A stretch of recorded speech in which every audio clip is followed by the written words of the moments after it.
इस कहानी का ये दूसरा भाग देखने से पहले इसका पहला भाग अवश्य देखें। अर्जुन कोहिनूर के इस तरह से बिना कुछ कहे चले जाने से बहुत परेशान हो जाता है। वह बोझल कदमों से उठकर अपनी गाड़ी के पास आकर कुछ देर तक खड़ा रहता है, फिर अपनी गाड़ी लेकर घर आ जाता है। घर आकर वह जल्दी से सारे गिफ्ट्स में से कोहिनूर का गिफ्ट ढूंढता है और उसे खोलकर देखता है। गिफ्ट देखते ही वह खुश हो गया। उस गिफ्ट में एक लड़का और एक लड़की एक खूबसूरत पार्क में एक बेंच पर हाथ में हाथ लिए बैठे थे। ये गिफ्ट उन खूबसूरत पलों की याद दिला रहे थे जो उसने कोहिनूर के साथ गार्डन में बिताए थे। तो इसका मतलब कोहिनूर को भी वे पल अच्छे लगते हैं।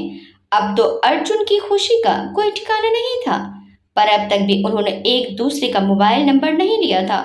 अर्जुन तो बस बच्चों की तरह उस गिफ्ट को लेकर बैठ गया। उस गिफ्ट में बैठे वो लड़का लड़की उसे कोहिनूर और अर्जुन लग रहे थे।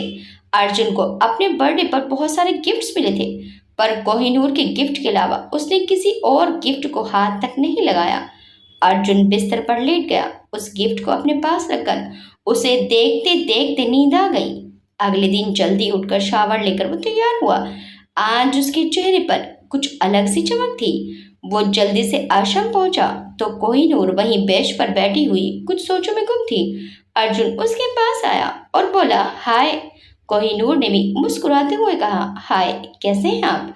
अर्जुन ने उसकी आंखों में देखते हुए खुशी से चहकते हुए कहा, जब से पता चला है कि आपको भी मेरा साथ पसंद है, तब से बहुत अच्छा हूँ।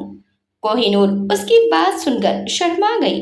अर्जुन ने कोहिनूर का हाथ पकड़ लिया और बोला, कुहू, मैं आपसे बहुत प्यार करता हूँ और जल्द से जल्द आपसे शादी करना चाहता हूँ, क्योंकि अब आपके बिना रात को नींद नहीं आती। क्या आप भी मुझसे इतना ही प्यार करती हो? कोहिनूर को तो अर्जुन की बातें सीधे दिल पर असर कर रही थी। उसका रोम रोम खड़ा हो गया और शर्म से चेहरा लाल हो गया। उसकी तो समझ ही नहीं आ रहा था कि वह अर्जुन को क्या कहे। उसके दिल की धड़कन बहुत तेजी से चल रही थी। उसने शर्म से नजरें झुका ली। अर्जुन उसकी इस कैफियत को समझ गया और अपने हाथ से उसका चेहरा ऊपर करते हुए कहा, तुम सिर्फ मेरी हो कुहू, सिर्फ मेरी। तुम्हारे चेहरे ने मुझे सब बता दिया। बस अब तुम मेरे जीवन में आने की तैयारी करो।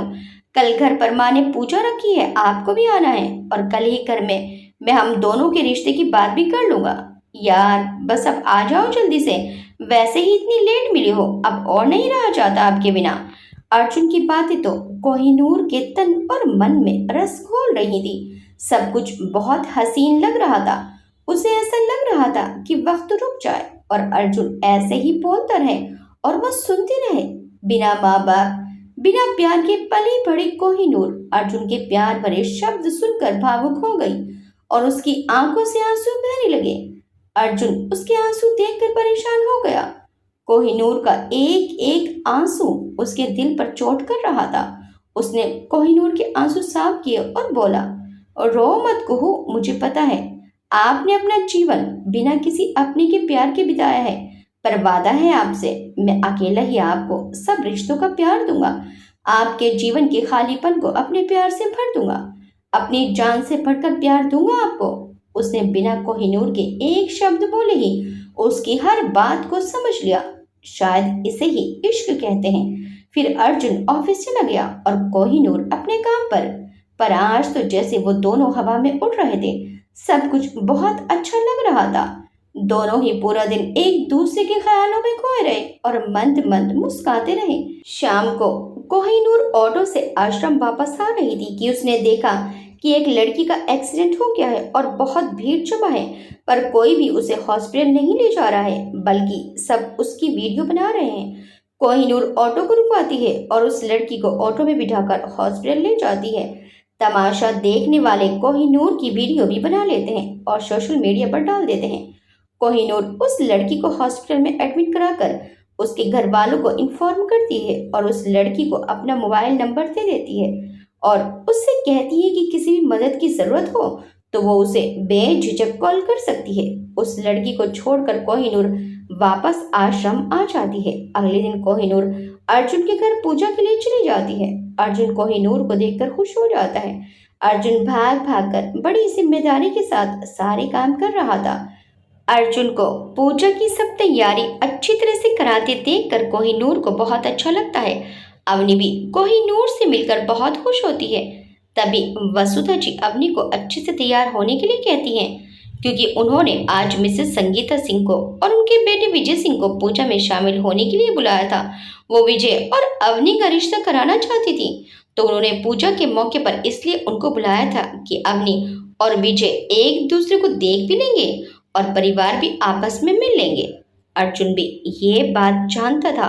थोड़ी देर में पूजा शुरू हो गई। मिसेस संगीता सिंह भी अपने बेटे विजय के साथ आ गई थी। अर्जुन ने कोहिनूर को भी विजय को दिखाया और उसे बताया कि हम विजय से अवनी का रिश्ता करना चाहते हैं। विजय को देखकर कोहिनूर कुछ सोचने लगी। कोहिनूर को सोचते हुए देखकर अर्जुन ने पूछा, क्या हुआ? लेकिन कोहिनूर बात टाल देती है। पूजा खत्म होने के बाद विजय अवनी से मिलता है और उन दोनों के घर वाले भी आपस में बात करते हैं। कुछ देर बाद विजय और उसकी माँ वापस चले जाते हैं। विक्रम जी भी ऑफिस चले गए क्योंकि उनको ऑफिस में जरूरी काम था। कोहिनूर को परेशान खड़ा देखकर अर्जुन ने उससे फिर से पूछा, क्या हुआ? हम पहले ही आपसे बात करना चाहते थे, लेकिन उस वक्त बहुत सारे लोग थे। हमें ये बात करना सही नहीं लगा उस वक्त। कोहिनूर ने थोड़ा सीरियस होते हुए कहा, कौन सी बात?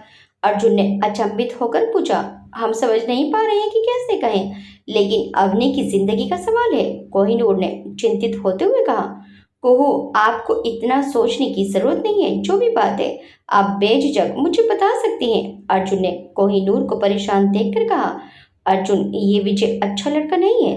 कोहिनूर ने अपने दोनों हाथों की उंगलियों को आपस में मसलते हुए कहा, मतलब क्या तुम उसे जानती हो?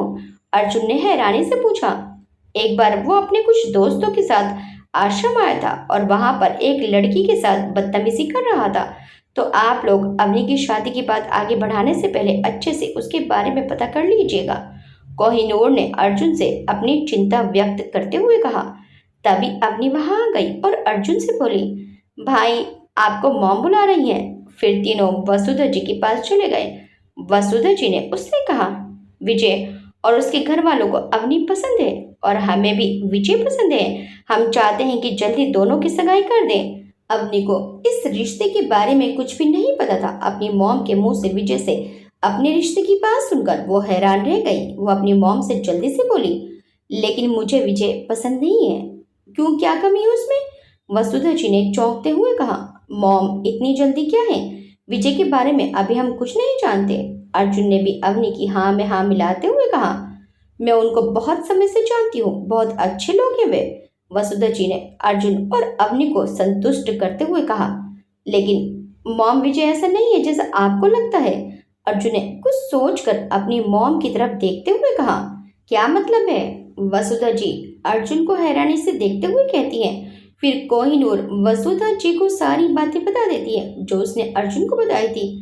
तुम इतने विश्वास से कैसे कह सकती हो सकता है कि वे लड़की गलत हो, झूठ बोल रही हो, और तुम उस लड़की को कैसे जानती हो? वसुधा जी ने कोहिनूर को गौर से देखते हुए कहा, क्योंकि वे मेरे साथ आश्रम में ही रहती है। कोहिनूर ने जवाब दिया, तुम आश्रम में रहती हो? वसुधा जी ने चौंकते हुए कोहिनूर से पूछा। जी हाँ, कोहिनूर ने जवाब दिया, मतलब तुम अनाथ हो? अब वसुधा जी ने और भी हैरान होते हुए कहा। तभी अर्जुन अपनी मॉम की ऐसी बात सुनकर बीच में बोल पड़ा, मॉम, आप ये क्या बोल रही हो? ठीक ही तो बोल रही हो। और ये लड़की बिना सोचे समझे विजय पर उंगली उठा रही है।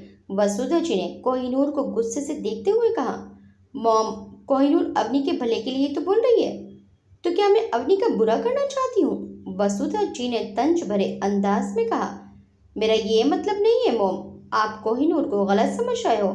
मैं बहुत अच्छे से समझ रही हूँ और तुम इस लड़की की बातों में आकर मुझसे बहस कर रहे हो। वसुधा जी कोहिनूर की तरफ देखते हुए गुस्से से बोली, प्लीज आप लोग हमारी वजह से बहस मत कीजिए। अब बात बढ़ते देखकर कोहिनूर ने बात को संभालने के लिए कहा, यह सही है, पहले खुद ही बिना सोचे समझे किसी पर भी कोई इल्जाम लगा दो, फिर अच्छा होने का नाटक करो।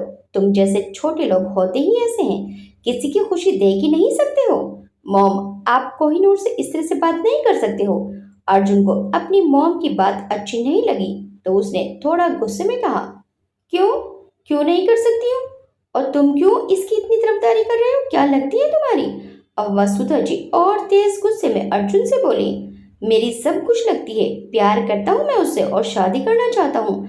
अर्जुन ने वसुधा जी को अपने मन की बात बताते हुए कहा, तुम्हारा दिमाग खराब है क्या? तुम इस लड़की से शादी करना चाहते हो जिसका कोई परिवार नहीं है, कोई वजूद नहीं, कोई स्टेटस नहीं है? अरे ऐसी लड़कियों का काम ही तो होता है बड़े घर के लड़कों को फंसाना, जैसे इसने तुम्हें फंसाया और इसके दोस्त ने विजय को फंसाने की कोशिश की थी। अर्जुन जैसे ही कुछ बोलने वाला था, कोहिनूर ने उसे रोक लिया और बोली कि आप लोग प्लीज अभी शांत हो जाइए। अशांति फैलाकर शांत रहने का बोल रही हो और अभी भी बेशर्म की तरह यहाँ पर खड़ी हो? देखो, मेरे बेटे की जिंदगी से हमेशा हमेशा के लिए दूर चली जाओ। और हाँ अर्जुन, तुम्हारे लिए मैंने मिसेस नीना सिंह की बेटी को पसंद किया है और उसी से ही तुम्हारी शादी होगी। यह सुनकर कोहिनूर की आंखों में आंसू हो गए। वे वहां से बाहर चली गई। उसको जाते देखकर अर्जुन अपनी माँ से बोला, मॉम, कोहिनूर को मैं कहीं नहीं जाने दूंगा और अगर वह चली गई तो मैं भी उसके साथ चला जाऊंगा। और अर्जुन भी उसके पीछे पीछे बाहर चला गया। अर्जुन के पीछे पीछे अवनी भी उसे रोकने के लिए बाहर आ गई। अर्जुन ने कोहिनूर को आवाज लगाकर रोक लिया और उसके पास जाकर बोला, कोहिनूर, मॉम ने आपसे इस तरीके से बात की उसके लिए सॉरी। मैं कुछ समझने को तैयार ही नहीं है, लेकिन मैंने भी अब फैसला कर लिया है कि मैं इस घर में नहीं रहूंगा। हम दोनों शादी कर लेंगे और अपनी एक अलग दुनिया बसाएंगे। आप ये क्या बोल रहे हो? आप अपने परिवार को छोड़ दोगे? कोहिनूर ने अर्जुन की तरफ हैरानी से देखते हुए कहा। हाँ, क्योंकि मैं आपके बिना नहीं रह सकता हूँ। अर्जुन ने कोहिनूर की आंखों में देखकर कहा। और अपने परिवार के बिना रह लोगे? कोहिनूर ने अपने आंसुओं को छिपाते हुए कहा, वो मैं नहीं जानता। अर्जुन ने लापरवाही से कहा, अभी आप गुस्से में हो इसलिए ये सब बोल रहे हो। हम ये कभी नहीं चाहेंगे कि आप हमारे लिए अपने परिवार को छोड़ दो। अर्जुन, आप बहुत किस्मत वाले हो जो आपको इतना प्यारा परिवार मिला है। कोई अपना कहने वाला है, डांटने वाला है, प्यार करने वाला है। परिवार होते हुए भी अनाथ वाली जिंदगी जियोगे क्या? अब कोहिनूर अपने आंसुओं को रोक नहीं पाई। उसकी आंखें आंसुओं से भर गई। एक टीसी उठी दिल में और आंसुओं का सागर उसकी आंखों से लगातार बहने लगा। लेकिन मैं आपसे बहुत प्यार करता हूँ, मैं आपको नहीं छोड़ सकता। अर्जुन उसके आंसू देख कर तड़प उठा। इंसान को प्यार दोबारा मिल सकता है, लेकिन माता पिता वे दोबारा नहीं मिल सकते। हमारे प्यार के लिए आप अपने माता पिता के इतने सालों के प्यार को भुला दोगे क्या? और अगर आप उनके प्यार को भुला सकते हो तो हमारे प्यार को भी भुला सकते हो। अर्जुन, हमसे पहले आपके ऊपर आपके माता पिता का हक है और आप ऐसा क्यों सोच रहे हैं कि हम आपसे अलग हो जाएंगे? इतनी जल्दी हार मान ली क्या आपने? कोहिनूर ने रोते रोते कहा। आपकी जितना समझदार नहीं हूं मैं।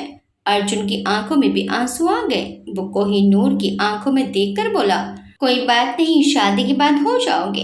अब कोहिनूर ने रोते रोते हल्का सा मुस्कुराते हुए कहा, और मॉम? अर्जुन ने अपनी मॉम के बारे में सोचकर कहा, आंटी अभी थोड़ा नाराज हैं, लेकिन हम उन्हें मना लेंगे। कोहिनूर ने अर्जुन को समझाते हुए कहा, थोड़ा मुश्किल है, ये इश्क इतनी आसानी से मुकम्मल हो जाता तो हीर रांझो को पनाह क्यों होना पड़ता। कोहिनूर की बात सुनकर अवनी की आंखों में भी आंसू आ गए, क्योंकि उसने भी उन दोनों की सारी बातें सुन ली थी।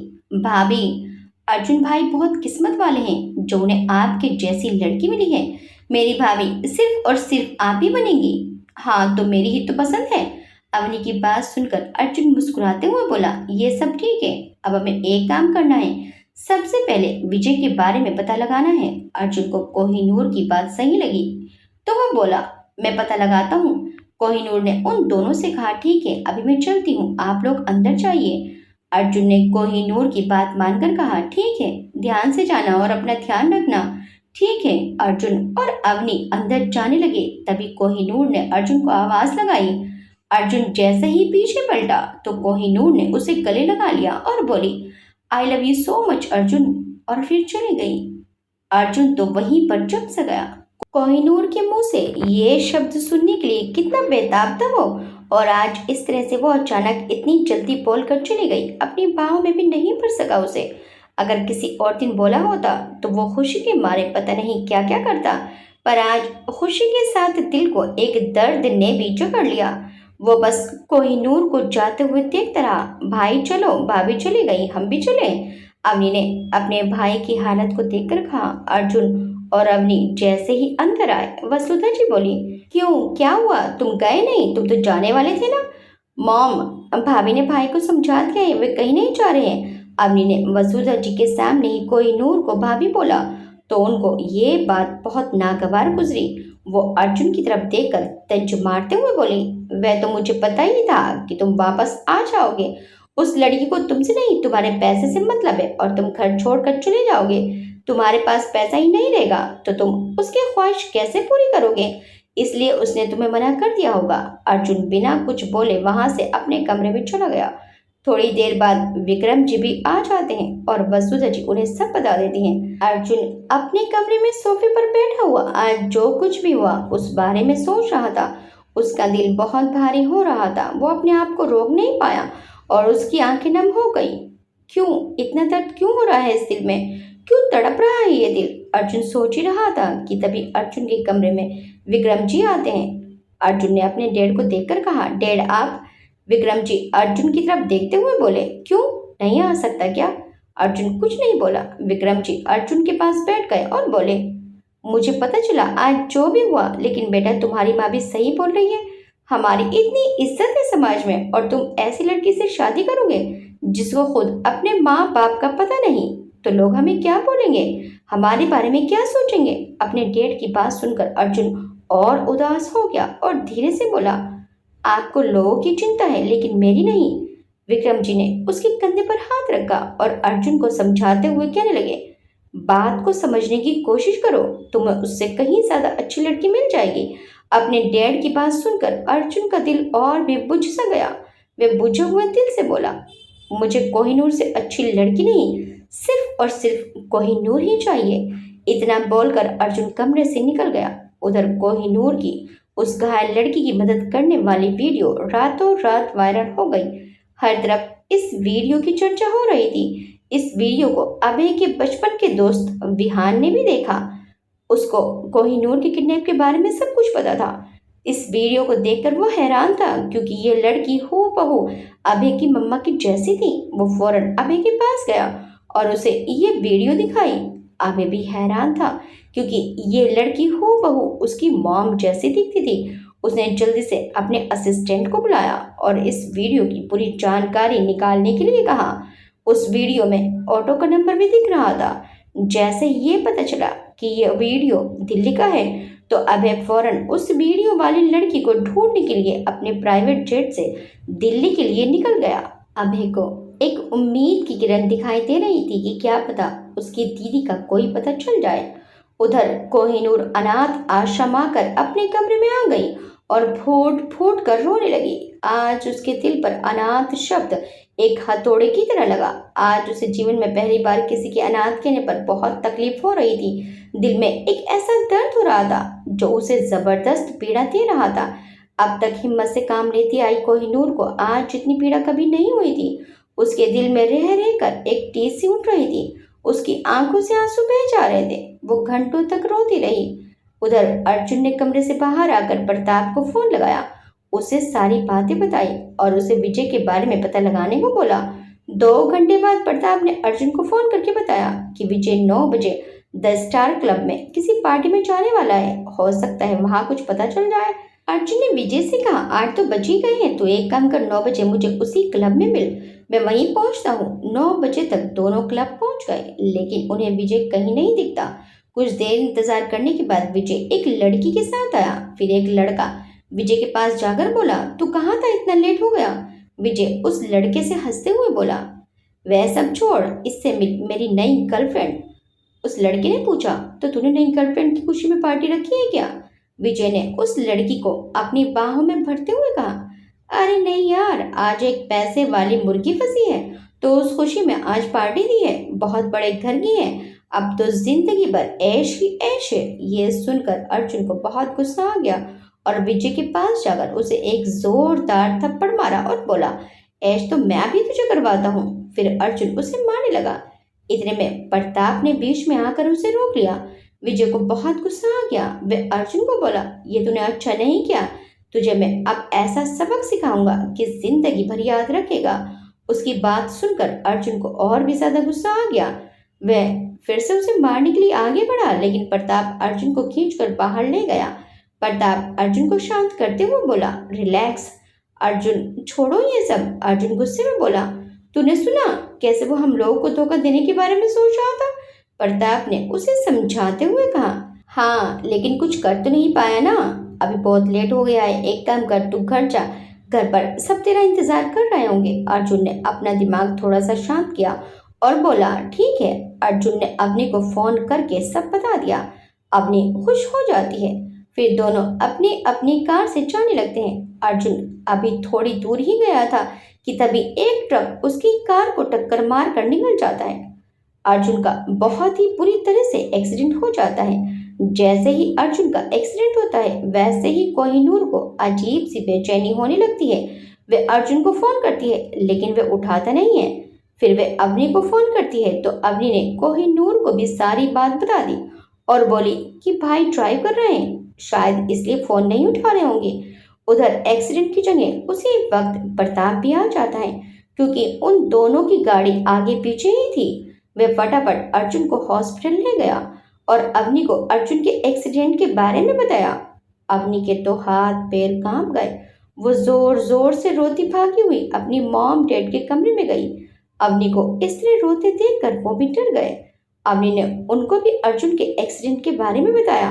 वह दोनों भी घबरा गए और थोड़ी देर में ही अवनी और उसके मॉम डैड भी हॉस्पिटल पहुंच गए। विक्रम जी ने प्रताप से अर्जुन के बारे में पूछा तो प्रताप ने उन्हें बताया कि डॉक्टर अभी देख रहे हैं। तभी डॉक्टर आ गया। विक्रम जी ने घबराकर डॉक्टर से पूछा, डॉक्टर साहब कैसा है मेरा बेटा? डॉक्टर ने जवाब दिया, उसकी सिचुएशन अभी बहुत क्रिटिकल है। उसके सिर पर बहुत गहरी चोट आई है। हमें 1 घंटे में ऑपरेशन करना पड़ेगा। उसके चेहरे पर भी बहुत कांच के टुकड़े फंस गए थे, वह तो हमने निकाल दिए हैं और उसके पैरों में भी फ्रैक्चर आया है। डॉक्टर की बात सुनकर वसुधा जी और अवनी जोर जोर से रोने लगी।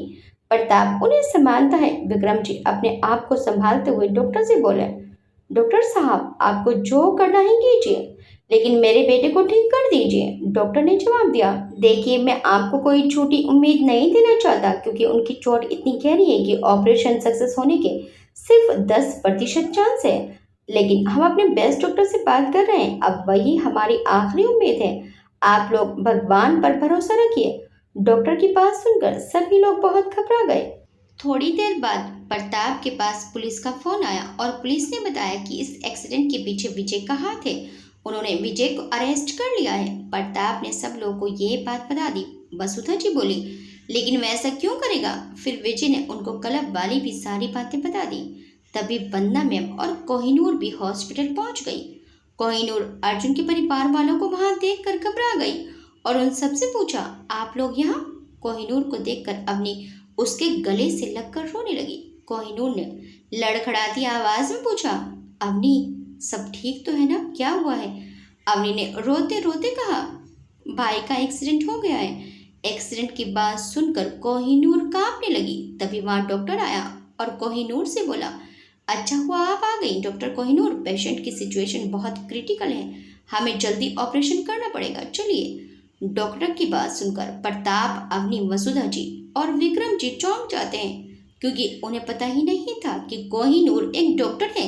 लेकिन कोहिनूर ने तो जैसे डॉक्टर की बात सुनी ही ना हो, वो तो बस अपनी जगह पर जम सी गई। वंदना मैम कोहिनूर का हाथ पकड़कर बोली, हिम्मत रखो कोहिनूर, अभी अर्जुन को तुम्हारी जरूरत है, जल्दी चलो। कोहिनूर तो जैसे नींद से जागी, वे फटाफट तैयार होकर ऑपरेशन थिएटर में चली गई। पर कोहिनूर ने जैसे ही अर्जुन की हालत देखी तो उसकी आंखों से आंसू की बरसात होने लगी, उसके हाथ कांपने लगे। वो खुद को संभाल नहीं पाई और ऑपरेशन थिएटर के बाहर आ गई। कोहिनूर वंदना मैम के गले लगकर रोने लगी और कांपती आवाज में बोली, हमसे नहीं हो पाएगा, हम उनको ऐसी हालत में नहीं देख पा रहे हैं, उनको ऐसे देखकर हमारी जान निकली जा रही है। वंदना मैम कोहिनूर के आंसू पोंछकर उसे समझाते हुए कहने लगी, कोहिनूर तुम ऐसे कमजोर नहीं पड़ सकती, तुम अर्जुन को इस हाल में नहीं देख सकती हो, इसलिए तो तुम्हें उसे ठीक करना है। तुम एक डॉक्टर हो और अपने पेशेंट का इलाज करना तुम्हारा फर्ज है, और अभी तुमसे ज़्यादा अच्छे से कोई भी अर्जुन का इलाज नहीं कर पाएगा। अगर अर्जुन को कुछ हो गया तो? कोहिनूर वंदना मैम की बात सुनकर जल्दी से बोली, नहीं नहीं, अर्जुन को कुछ नहीं हो सकता है, हम उन्हें कुछ नहीं होने देंगे। कोहिनूर ने अपने आंसू साफ किए और ऑपरेशन थिएटर में जाकर ऑपरेशन शुरू कर दिया। ऑपरेशन थिएटर के बाहर सभी लोग बहुत घबरा रहे थे। वसुधा जी को संभालना भी बहुत मुश्किल हो रहा था। वंदना मैम ने वसुधा जी से कहा, देखिए आप भगवान और कोहिनूर पर भरोसा रखिए। कोहिनूर एक बहुत अच्छी डॉक्टर है। 4 साल तक वे लंदन के बेस्ट हॉस्पिटल में डॉक्टर रह चुकी है और इस हॉस्पिटल की सबसे सक्सेसफुल सर्जन है। वसुधा जी रोते हुए बोली, वे मेरे अर्जुन को ठीक तो कर देगी ना? वंदना मैम ने उन्हें ढांढस बांधते हुए कहा, बिल्कुल ठीक कर देगी, आप हिम्मत रखिए। कुछ देर बाद जैसे ही कोहिनूर ऑपरेशन थिएटर से बाहर आई, वसुधा जी ने उसकी दोनों बाजू पकड़ते हुए पूछा, कैसा है अर्जुन? ऑपरेशन सक्सेसफुल रहा, अब अर्जुन खतरे से बाहर है। ये सुनकर वसुधा जी कोहिनूर को गले लगाकर रोने लगी और बोली, तुमने अर्जुन की नहीं मेरी भी जान बचाई है बेटा। अर्जुन को कुछ हो जाता तो मैं भी जीते जी मर जाती। कोहिनूर वसुधा जी को संभालते हुए बोली, आप ऐसा क्यों बोल रहे हो? आप सब ठीक है? हम भाई से मिल सकते हैं क्या? अवनी ने कोहिनूर से पूछा। अभी नहीं, अभी अर्जुन को होश आने में टाइम लगेगा, सुबह तक इंतजार करना पड़ेगा। तब तक आप लोग थोड़ा आराम कर लीजिए, अब घबराने वाली कोई बात नहीं है, कोहिनूर ने उन्हें समझाते हुए कहा। कोहिनूर पूरी रात अर्जुन के पास ही बैठी रही। सुबह अर्जुन को जैसे ही होश आया, कोहिनूर की आंखों में आंसू आने लगे, लेकिन उसने अर्जुन से अपने आंसू छुपा लिए और अर्जुन से पूछा, अर्जुन अब कैसा लग रहा है आपको? मैं ठीक हूँ, अर्जुन ने हल्की सी आवाज में कहा। कोहिनूर ने थोड़ा सा नाराज होते हुए कहा, आपने हम सबको डरा ही दिया था, पता है आपको सब लोग कितना परेशान हो गए थे?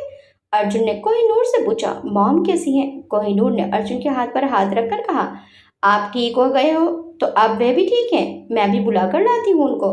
कोहिनूर सबको बुलाने के लिए चली गई और उन्हें समझाते हुए बोली, अब अर्जुन खतरे से बाहर तो है, लेकिन उसे अभी पूरी तरह ठीक होने में 2-3 महीने लग जाएंगे, क्योंकि उसके पैरों में भी फ्रैक्चर है और उसके चेहरे पर भी बहुत गहरे घाव हैं। जब आप लोग अर्जुन से मिलोगे तो उसे देखकर घबराना मत। जितना हम लोग नॉर्मल रहेंगे, अर्जुन भी हमें देखकर जल्दी रिकवरी करेंगे। सब लोग कोहिनूर की बात अच्छी तरह से समझ गए और सभी लोग अर्जुन से मिलने उसके रूम में गए। कोहिनूर अर्जुन से बोली, अर्जुन अभी आपको ज़्यादा बात नहीं करनी है, ज़्यादा से ज़्यादा आराम करना है। अभी हम आपको एक इंजेक्शन लगा रहे हैं जिससे आपको नींद आ जाएगी। अर्जुन ने हैरान होकर कहा, आपको इंजेक्शन लगाना आता भी है? अर्जुन की बात सुनकर सभी लोग हंसने लगे। अर्जुन बोला, क्या हुआ, मैंने ऐसा क्या कह दिया जो सबके सब हंस रहे हो? अब अवनी हंसते हुए बोली, भाई डॉक्टर को इंजेक्शन लगाना नहीं आएगा क्या? अर्जुन ने चौंक कर पूछा, मतलब भाई आपको भी नहीं पता था क्या कि भाभी डॉक्टर है? अवनी ने अर्जुन की तरफ हैरानी से देखकर कहा। अब अर्जुन हैरान था। उसने कोहिनूर की तरफ देखा और पूछा, आप डॉक्टर कब बन गई? कोहिनूर मुस्कुराते हुए बोली, 5 साल पहले। अर्जुन ने कोहिनूर को अचरज से देखकर कहा, मुझे तो आपने बताया ही नहीं। अर्जुन की बात सुनकर कोहिनूर बोली, बताया तो था। तभी अर्जुन को याद आया, एक दिन आश्रम में एक बच्चे को खेलते खेलते चोट लग गई थी, तो कोहिनूर ने उसके घाव पर इतनी अच्छे से मरहम पट्टी की थी कि अर्जुन बोला था, अरे वाह आपको तो डॉक्टर होना चाहिए था। और कोहिनूर ने कहा था, वो तो हम हैं ही। लेकिन अर्जुन को लगा कि वे मजाक कर रही है। अब अर्जुन ने मुस्कुराते हुए कहा। अब वसुधा जी ने कहा, बेटा अगर आज तुम हम सबके साथ हो तो कोहिनूर की वजह से ही हो, उसने कल तुम्हारा ऑपरेशन किया है। कोहिनूर ने वसुधा जी की तरफ देखते हुए कहा, आंटी जी अब पुरानी बातों को क्यों याद करना, अब तो अर्जुन बिल्कुल ठीक है और आप लोग भी आराम से घर जाइए, हम यहाँ पर अर्जुन के साथ हैं। सभी बाहर आ जाते हैं। वंदना मैम ने वसुधा जी से कहा, अब मैं चलती हूँ और आप भी बेफिक्र होकर घर जाइए, कोहिनूर अर्जुन का बहुत अच्छे से ध्यान रखेगी। विक्रम जी बोले, वह तो हमें यकीन हो गया है, कोहिनूर वाकई बहुत अच्छी लड़की है। वंदना मैम बोली, वह तो बिल्कुल अपने नाम के जैसी ही है। एक रात एक छोटी सी 3 साल की बच्ची को कोई अनाथ आश्रम के बाहर छोड़कर चला गया था। मैंने बच्ची को देखा तो उसके गले में सोने का एक लॉकेट था, उस पर कोहिनूर लिखा हुआ था, तो मैंने उसका नाम कोहिनूर ही रख दिया। लेकिन मुझे ये पता नहीं था कि एक दिन वो अपने नाम को इस तरह से सार्थक कर देगी। आज वो चाहे तो अपनी जिंदगी आराम से जी सकती है, अपने सारे शौक पूरे कर सकती है, लेकिन उसने अपने आप को दूसरों के लिए समर्पित कर दिया है। यहाँ तक कि वे अपनी कमाई का 90% हिस्सा आश्रम में लगा देती है। वंदना मैम बात करके चली गई और बाकी सब भी कोहिनूर को अर्जुन के पास छोड़कर घर चले गए। अभय दिल्ली पहुंच चुका था। उस ड्राइवर का पता भी लगा लिया गया था। उस ड्राइवर ने उन्हें उस हॉस्पिटल के बारे में बता दिया था जहां पर उस घायल लड़की को एडमिट कराया था। अभय की टीम ने जाकर उस लड़की के बारे में इंफॉर्मेशन निकाल ली क्योंकि उसे हॉस्पिटल से छुट्टी मिल गई थी। हॉस्पिटल से उस लड़की का एड्रेस लेकर उनकी टीम उस लड़की के घर तक पहुंच चुकी थी। उस लड़की से उन्हें मोबाइल नंबर मिल गया था और मोबाइल नंबर से कोहिनूर का सारा एड्रेस अभय तक पहुंच चुका था। कोहिनूर हॉस्पिटल में अर्जुन के पास थी। सुबह के 10 बज रहे थे। तभी ब्लैक सूट पहने बहुत सारे कमांडोज ने आकर अनाथ आश्रम को घेर लिया। एक बड़ी सी गाड़ी में से अभय राजावत बाहर निकला और उसके आगे पीछे बहुत सारे गार्ड्स चल रहे थे। उनको देखकर आश्रम में सब डर गए। वंदा मैम भी डर गई। किसी की कुछ समझ में नहीं आ रहा था कि ये क्या हो रहा है। अभय दमदार स्टाइल में चलता हुआ वंदा मैम के पास आया और चेयर पर टांग रखकर बैठ गया। वंदा मैम ने डरते हुए पूछा, आप कौन हैं और क्या चाहते हैं? मैं आपके लिए क्या कर सकती हूँ? अभय ने वो वीडियो वंदा मैम के आगे कर दी और कहा, ये लड़की कौन है? मुझे इसके बारे में पूरी डिटेल चाहिए। वंदा मैम ने उस वीडियो को देखा और बोली, इस लड़की को हमारे आश्रम में कोई छोड़ गया था। ये लड़की हमारे आश्रम में ही पलकर बड़ी हुई है। ये एक डॉक्टर है और हमारे आश्रम में ही रहती है। फिर अभय ने पूछा, आपके आश्रम में जब ये आई थी तो ये कितनी बड़ी थी? उस समय की उसकी कोई फोटो है? हाँ है। वंदा मैम के पास कोहिनूर के कमरे की दूसरी चाबी थी। वो अभय को कोहिनूर के कमरे में ले गई। कोहिनूर ने अपने कमरे की एक दीवार पर अपने बचपन से लेकर बड़े होने तक की अनाथ आश्रम और स्कूल में खींची गई सारी तस्वीरें लगाई हुई थी। वह तस्वीर भी लगाई हुई थी जो उसके अनाथ आश्रम में आने पर खींची गई थी। अभय उन सभी तस्वीरों को गौर से देखता है। जब उसकी नजर उस तस्वीर पर पड़ती है तो वो खुश हो जाता है। वह वंदा मैम से पूछता है, जब वह आपको मिली थी क्या उसके गले में एक सोने का लॉकेट था जिस पर कोहिनूर लिखा हुआ था? वंदा मैम हैरान होकर कहती हैं, जी बिल्कुल, उसके गले में एक लॉकेट था जिस पर कोहिनूर लिखा हुआ था, इसलिए हमने उसका नाम भी कोहिनूर रख दिया था। सब उस लड़की को डॉक्टर कोहिनूर के नाम से जानते हैं। यह सुनते ही अभय खुश हो गया। क्या मैं वह लॉकेट देख सकता हूँ? वह लॉकेट कोहिनूर के पास ही है, वंदा मैम ने कहा। अभय ने वंदा मैम से पूछा, इस समय वे कहाँ हैं? तो वंदा मैम ने अभय को बताया कि वे मैक्स हॉस्पिटल में हैं। अभय ये सुनते ही वापस पलट गया और आश्रम से बाहर आकर अपनी गाड़ी में बैठ गया। सारे कमांडोज भी गाड़ी में बैठ गए। अभय की गाड़ी मैक्स हॉस्पिटल की तरफ चल पड़ी। कुछ गाड़ियां अभय की गाड़ी के आगे चल रही थी तो कुछ पीछे। इधर वसुधा जी और विक्रम जी अवनी के साथ अर्जुन से मिलने आए। उस वक्त कोहिनूर अर्जुन के पास ही थी। वसुधा जी कोहिनूर के पास आई और बोली, कोहिनूर बेटा, मुझे माफ कर दो। मैंने तुम्हें बहुत कुछ सुनाया, तुम्हें गलत समझा, लेकिन बेटा तुम नहीं, हमारी सोच गलत है। इंसान का स्टेटस पैसे से नहीं बल्कि उसकी अच्छाई से होता है। लेकिन यह बात मैं नहीं समझ पाई। कोहिनूर ने उनकी बात सुनकर कहा, प्लीज आंटी ऐसा मत बोलिए, आप बड़े हैं हमसे, आपको माफी मांगने की जरूरत नहीं है। अब विक्रम जी बोले, नहीं बेटा, हमें माफी मांगने की जरूरत है। भले ही उम्र में हम आपसे बड़े हैं लेकिन समझदारी और इंसानियत में हम आपसे कहीं छोटे हैं। कोहिनूर ने हल्की सी मुस्कान के साथ कहा, हमें आप लोगों की बात का बिल्कुल भी बुरा नहीं लगा, लेकिन हाँ, अगर आप लोग ऐसी बात करोगे तो हम जरूर बुरा मान जाएंगे। अच्छा ठीक है, लेकिन तुमको हमारी एक बात माननी होगी। वसुधा जी ने कोहिनूर का हाथ अपने हाथ में लेकर कहा। कोहिनूर ने भी वसुधा जी को जवाब दिया, बिल्कुल आंटी, हम आपकी हर बात मानेंगे। वसुधा जी मुस्कुराते हुए कोहिनूर की तरफ देखकर बोली, तो फिर ठीक है, जल्दी से अर्जुन को ठीक कर दो और हमारे घर आ जाओ हमारी बहू बनकर। अरे मॉम, भाभी तो कब से रेडी हैं? अभी ने कोहिनूर को छेड़ते हुए कहा। कोहिनूर उनकी बात सुनकर शर्मा गई। तभी मिसेस नीना और उनकी बेटी अर्जुन से मिलने आ गई। मिसेस नीना मुंह बनाकर कहती हैं, मिसेस राठौर, अर्जुन का तो पूरा चेहरा खराब हो चुका है, माफ कीजिएगा, लेकिन मैं अपनी बेटी की शादी अर्जुन से नहीं करवा सकती। वसुधा जी ने उनकी तरफ बड़े गर्व से सिर ऊंचा करते हुए कहा, ये बात तो मैं खुद आपको बोलने वाली थी कि मुझे मेरे अर्जुन के लिए आपकी बेटी से भी ज्यादा अच्छी लड़की मिल गई है। अब मैं खुद अपने बेटे की शादी आपकी बेटी से नहीं करवाना चाहती हूँ। आप लोग जा सकते हो। उन लोगों को गए अभी थोड़ी देर ही हुई थी कि तभी बहुत सारे कमांडोज अर्जुन के कमरे में आ गए। सब घबरा गए कि ये सब कौन है। तभी एक खूबसूरत लड़का अंदर आया। अभी कोई और कुछ समझ पाता, वे लड़का कोहिनूर के पास आकर खड़ा हो गया और गौर से उसको देखने लगा। बिल्कुल हूबहू उसकी मॉम जैसी। वैसे ही होंठ के ऊपर तिल, वैसी ही आंखें, वैसा ही चेहरा। कोहिनूर को भी कुछ समझ नहीं आ रहा था। तभी अभय ने अपनी पॉकेट में हाथ डाला और एक लॉकेट कोहिनूर के सामने कर दिया। वो लॉकेट सेम कोहिनूर के जैसा था, बस उस पर अभय लिखा हुआ था। कोहिनूर अपने लॉकेट जैसा लॉकेट देखकर हैरान रह गई। वो कुछ बोल पाती, अभय ने उसको गले से लगा लिया। कोहिनूर तो हक्की बक्की सी देख रही थी। अभय की आंखों से आंसू बह रहे थे। सब के सब हैरान थे कि ये कौन है जो कोहिनूर को गले लगा रहे हैं। कोहिनूर ने उससे पूछा, कौन हो आप? अब अभय ने कोहिनूर को कहा, आपका छोटा भाई दीदी। हमने आपको बहुत ढूंढा पर आप कहीं नहीं मिले। आज 22 साल बाद आप मिले हो दीदी। कोहिनूर को तो कुछ समझ ही नहीं आ रहा था। उसे तो अपने कानों पर विश्वास ही नहीं आ रहा था। दीदी, आप जानते हो आप कौन हो? आपका पूरा नाम क्या है? कोहिनूर ने हैरानी से अभय की तरफ देखा। अभय कोहिनूर को इस तरह देखते हुए कुछ बोलने ही वाला था, तभी कमरे में रमन जी और वैभवी जी दाखिल हुई। जब वैभवी जी की नजर कोहिनूर पर पड़ी, उन्हें अपनी आंखों पर विश्वास ही नहीं हो रहा था।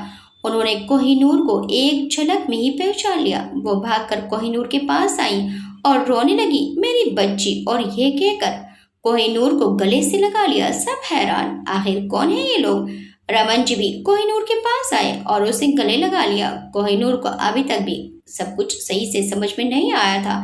अब रमन जी ने कहा, बेटा कहू, हम तुम्हारे माता पिता हैं और ये तुम्हारा छोटा भाई अभय। फिर रमन जी ने कोहिनूर को उसके गायब होने की सारी बात बता दी और कोहिनूर को खोने के बाद क्या हुआ ये भी बताया।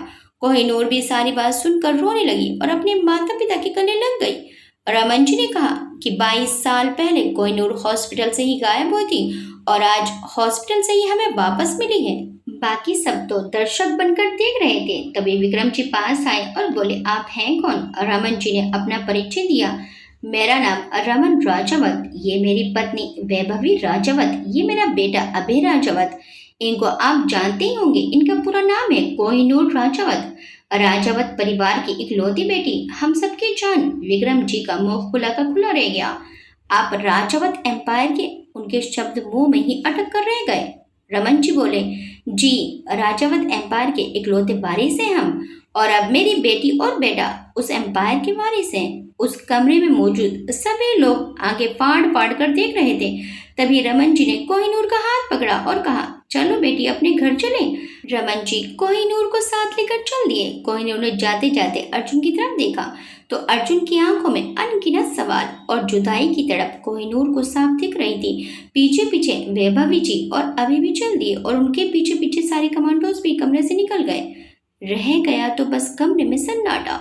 सब एकदम से बुत बन गए थे। सब कुछ इतनी जल्दी जल्दी हुआ कि किसी को कुछ भी समझ नहीं आया, और जब तक समझ आया तब तक बहुत देर हो गई थी। कोहिनूर उन सब से दूर जा चुकी थी। बहुत देर बाद सब इस झटके से बाहर आए तो वसुधा जी ने पूछा, ये राजावत एम्पायर है क्या? तो विक्रम जी ने बताया, ये एक बहुत बड़ी एम्पायर है, इसके सामने हमारी हैसियत कुछ भी नहीं है। किसी जमाने में ये एक बहुत बड़ी रियासत थी। रियासतें तो कब की खत्म हो गई, लेकिन इनका रुतबा आज भी बरकरार है। ये एक शाही परिवार है। इनके यहाँ जन्म लेने वाले बच्चों को आज भी राजकुमार और राजकुमारी कहा जाता है। इनके पास अपनी खुद की संपत्ति की कीमत अरबों खरबों में है। इनका बहुत बड़ा बिजनेस है। कोहिनूर कोई आम लड़की नहीं है, एक राजकुमारी है, राजकुमारी कोहिनूर राजावत। सब के सब शौक थे। अर्जुन को तो कुछ समझ ही नहीं आ रहा था कि वह खुशियां मनाई है तो एक तरफ जहां कोहिनूर के परिवार के मिलने की खुशी थी, तो दूसरी तरफ उससे बिछड़ने का दुख। अग्नि भी कोहिनूर के चले जाने से दुखी हो रही थी और वसुधा जी को कोहिनूर के बारे में कहे अपने शब्द याद आ रहे थे। अनाथ है ये, इसका कोई स्टेटस नहीं, कोई परिवार नहीं, कोई रुतबा नहीं। विक्रम जी को भी याद आ रहा था कि उन्होंने भी अपनी पत्नी की हाँ में हाँ मिलाई थी और कहा था कि इसे तो खुद अपने माता पिता का पता नहीं है कि ये कौन है, किस खानदान से है। एक अनाथ लड़की को हम अपनी बहू नहीं बना सकते। शायद भगवान को भी उनके ये शब्द पसंद नहीं आए। कोहिनूर ने तो उन्हें माफ कर दिया, पर शायद भगवान उन्हें माफ नहीं कर पाए। जभी तो कोहिनूर को उन्होंने सबसे दूर, उनकी पहुंच से भी दूर भेज दिया। आज कोहिनूर के परिवार के आगे विक्रम जी की हैसियत कुछ भी नहीं। सबके सब बिना कुछ बोले अपने ही ख्यालों में खोए रहे। आगे क्या होगा? कोहिनूर वापस आएगी या नहीं? क्या कोहिनूर और विक्रम की शादी हो पाएगी इन सवालों के जवाब आपको मिल जाएंगे इस कहानी के अंतिम भाग में। आपको ये कहानी कैसी लगी हमें कमेंट करके ज़रूर बताइएगा। वीडियो अच्छी लगी तो वीडियो को लाइक, शेयर, सब्सक्राइब करना मत भूलिएगा। मिलते हैं इस कहानी के अंतिम भाग में। Till then bye bye.